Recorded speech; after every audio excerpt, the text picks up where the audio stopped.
Nakunan po ng video ang ilang mga tagpo bago po sumabog ang isang pagawa ng paputok kahapon sa Bukawi, Bulacan. At may live report si June Veneracion. June? Ligi, sa video na kuha ni Enrique Loren, 5 minuto makaraan ng pagsabog sa isang pagawaan ng paputok sa Bukawi, Bulacan. Makikita ang pagkadamay ng isa pang imbakan ng paputok sa gitna ng bukid. Nadamay ito ng tamaan ng kwitis mula sa pabrika ng Ollie's Fireworks Manufacturing kung saan nagmula ang pagsabog bago mag-alas 2 ng hapon kahapon.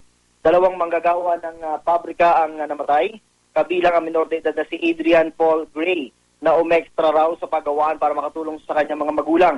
Bukod sa pagkuha ng video, tumulong din si Enrique Loren sa batang biktima na buhay pa noon.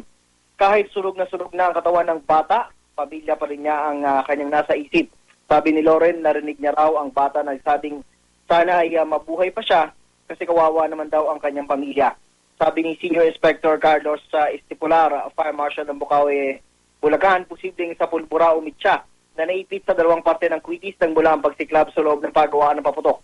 Posibleng nagkaroon daw ng kapabayaan ng mga biktima na gumagawa noon sa pabrika. Mukhang hindi raw sila bihasa pa. Napag-alaman ng DFP na ang mga tagagawa talaga sa pabrika ay hindi pumasok kahapon kaya lumalabas na extra lang ang 2 biktima. Hindi pa nagpapakita sa mga otoridad ang may-ari ng sunog o nasunog o nasumabog na pagawaan na kinilalang si Oli Cardenas. Sabi ng DFP, parehong walang permit ang 2 pabrika na natupok kahapon. Sabi naman ng Bukawi PNP, sasampahan ng kaso si Cardenas dahil sa pag-ooperate ng pabrika ng paputok ng walang permit. Balik sa Gigi. Maraming salamat, June Veneracion.